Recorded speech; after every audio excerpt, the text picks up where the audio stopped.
Walt Disney's Disneyland. When you wish upon a star, makes no difference who you are. Each week as you enter this timeless land, one of these many worlds will open to you. Tomorrowland, promise of things to come. Fantasyland, the happiest kingdom of them all. Frontierland, tall tales and true from the legendary past. Adventureland, the wonder world of nature's own realm. Presenting this week from Adventureland, the Yellowstone Story and Bear Country. And now your host, Walt Disney. In our True Life Adventure series, we've told the stories of many of nature's creatures, and we've always made it a point to show them in their natural settings. For somehow, an animal always seems more natural in his own environment. When we did the story of the African lion, we sent our cameraman to the one place where we knew the story would unfold, Africa. When we told the biography of the beaver, we went on location to the actual spot where the beaver built his dams. For the story of the American black bear, we went to his natural habitat. Now, the story we found there was called simply Bear Country. Later in the program, we'll present the uncut theatrical version of Bear Country. But first, we'd like to take you to the bear's home grounds for another story we found there. Actually, Bear Country was Yellowstone Park. And while filming our True Life adventure, we came upon some interesting background material, the story of the park itself. And now, as a prologue to our story of the bears, we present the Yellowstone Story. And here to tell it is our True Life writer and director, James Alger. Of all the 29 national parks, Yellowstone is both the largest and the oldest. As a matter of fact, its official beginning as a park dates back to 1872. But the complete Yellowstone story goes back even earlier than that, to the time of the Lewis and Clark expedition. It was in the early 1800s, on the way back from Oregon, that a man named John Coulter decided to strike out on his own. And after a hike of about 500 miles, he literally stumbled into the Yellowstone region and became the first white man to see its wonders. This was a fantastic land, a land where ghostly columns of living steam rose from the earth. The natural wonders of this region seemed almost supernatural. In fact, to the Indian, this was the land of burning mountains, the home of evil spirits, and thus a place to be avoided. Upon his return east, John Coulter tried to tell the outside world about what he had seen. He described fountains of scalding steam erupting beside cold mountain streams. He told of bubbling cauldrons where nature seemed to be mixing her pigments.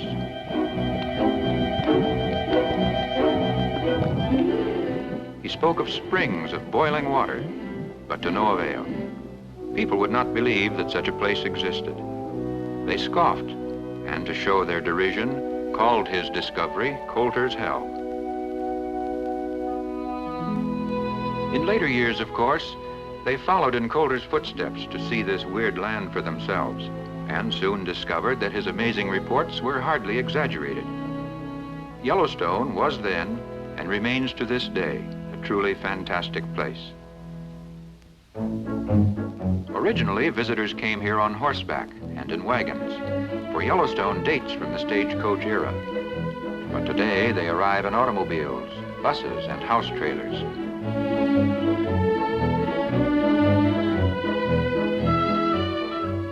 The scenic highlights of Yellowstone are connected by the Grand Loop Highway, and all attractions are accessible by car. The Park Service maintains 145 miles of paved roads and some 900 miles of trails. As a nation on wheels, we travel to our wilderness areas with considerable ease. And in this park, the total number of tourists during the summer season exceeds 500,000. A 500,000 people every year come here to enjoy their heritage. A national recreation ground preserved and protected by the National Park Service.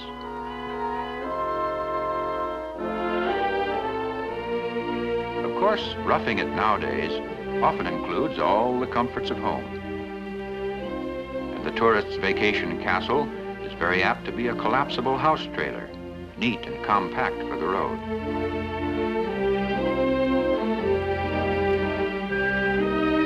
When it is finally erected, it contains sleeping accommodations for 4 people. Or perhaps an inflatable tent takes care of the shelter problem.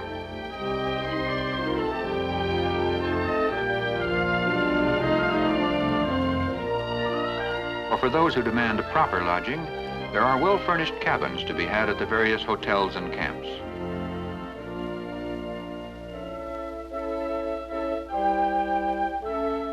The geysers are the star attractions of this park, and there are some 3,000 of them located in 6 different natural basins.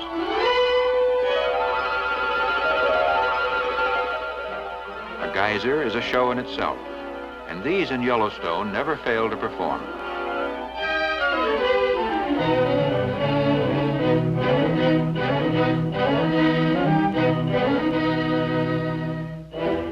A geyser is actually a hot water volcano, and sometimes, to the consternation of the visitor, the warm mists fall much too close for comfort. In these boiling cauldrons, the water temperature often reaches 200 degrees and more. At this altitude, this is the approximate boiling point, and thus these waters are always so near to boiling that it takes only a gentle stirring to start them bubbling. A placid pool is the exception, but a few do remain undisturbed. This is the famous Morning Glory pool, a hot spring whose waters are so clear that its subterranean sources can be seen. But among the volcanic wonders of Yellowstone, one geyser is the most amazing of all. This, of course, is Old Faithful. True to its name, it erupts every hour, and its performance attracts great crowds. There is one view, however, that few people ever see close up, the geyser's actual mouth. Through this small opening pass 10,000 gallons of water each time it erupts. Before each performance, the camera fans make last-minute preparations. Check f-stop, shutter speed, color temperature. Everything must be just right for the picture to show the folks back home. The interval between eruptions has occasionally varied from 45 minutes to an hour and a half, but generally it's an exact 65 minutes, and in all the years since its discovery, Old Faithful has never been known to miss its schedule. Soon, right on time, a mysterious rumbling is heard deep in the earth.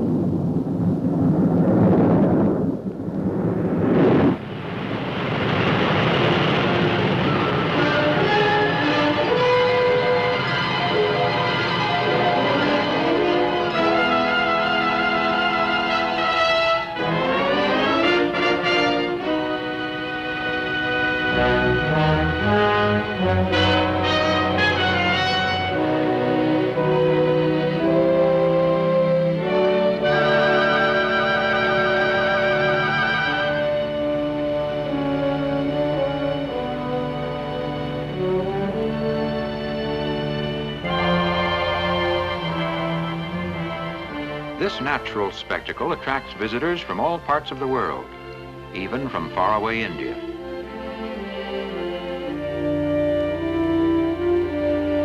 It remains a truly fantastic phenomenon in this fantastic place called Yellowstone.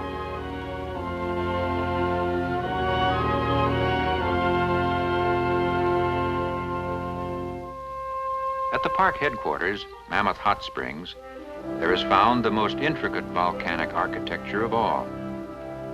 These springs flow from a limestone formation, and over the centuries, they have built an enormous terrace of colored rock, laid down grain by grain and pool by pool since the beginning of time.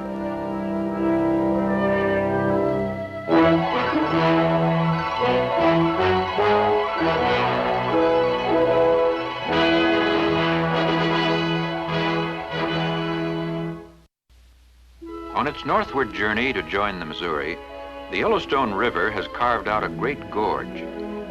Here is revealed the yellow rock that gives both the river and the park its name.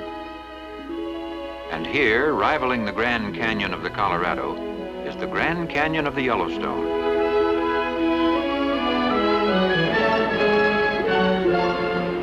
The mighty river plunges over a precipice twice the height of Niagara. An excellent view of this great cataract may be had from various vantage points along the rim. And for the visitor with a sharp eye, there are other attractions too. Down in the canyon below, the osprey, or fishhawk, builds its nest on these inaccessible crags, undisturbed by man.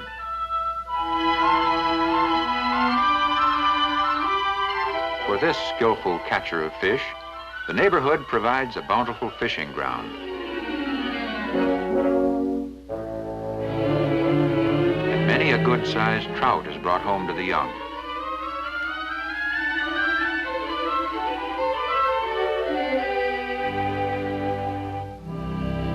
It's in the river valleys that the tourist often gets his greatest thrill, the chance to observe wildlife in its natural setting. Here, along the marshy bottoms, the majestic moose comes to feed. Here, the tourist may watch the elk, and if he's lucky, get a snapshot. The pronghorn antelope is another who roams these upland valleys. And here, too, exists that symbol of the Old West, the buffalo.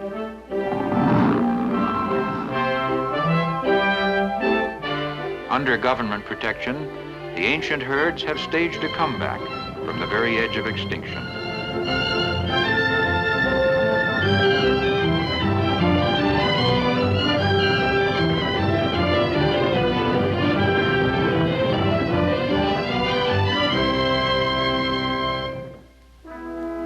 But perhaps the most popular of all the wilderness residents are the bears. Here on the Grand Loop Highway is a scene typical of bear country as the tourist usually sees it.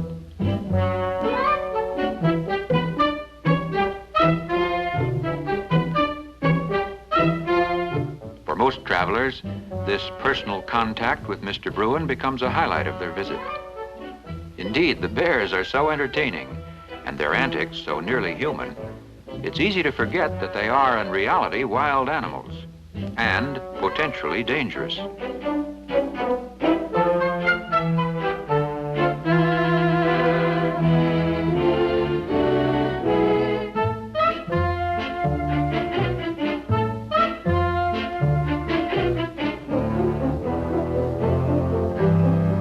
It's strictly against park rules to feed them.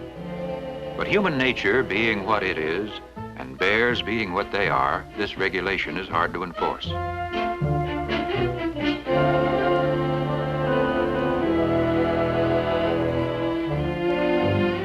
The one tourist not interested in a closer look is the family dog. Instinctively, he knows danger when he sees it.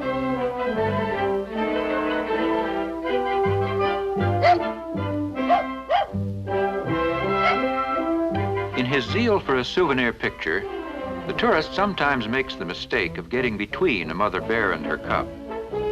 This can lead to serious trouble, for the maternal instinct of the female bear is highly developed. And if she thinks her young are being threatened, she will quickly revert to a ferociousness unmatched in nature.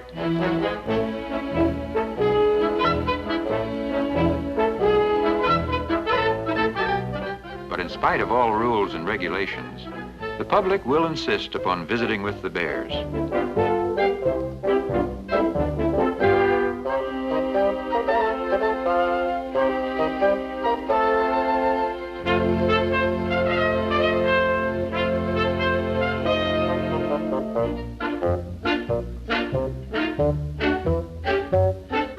Father Bear, meanwhile, parks himself in the middle of the road to entertain the tourists and tie up traffic, while others of the bear clan check the cars and collect admissions for the show.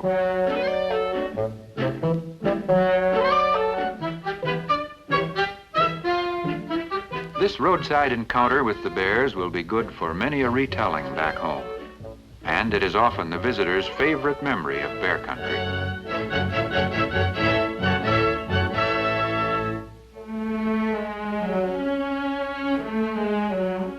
By mid-September, the last of the vacationers depart, and soon nature reclaims this wonderland as her own. The Yellowstone country lies at an average altitude of 7,000 feet, and winter snows often pile up in drifts 20 feet deep.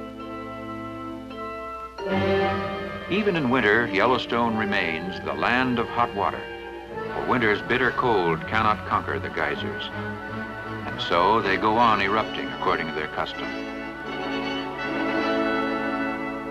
In the cold air, however, the great clouds of steam quickly condense, and soon the trees of the surrounding forest are covered with strangely beautiful patterns of ice.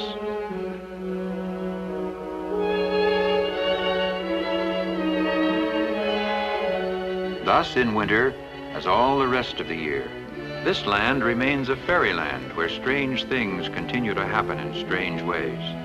And in her vast wilderness laboratory, nature will go on creating her fascinating mysteries for as long as time shall last, and for as long as man shall leave her work untouched.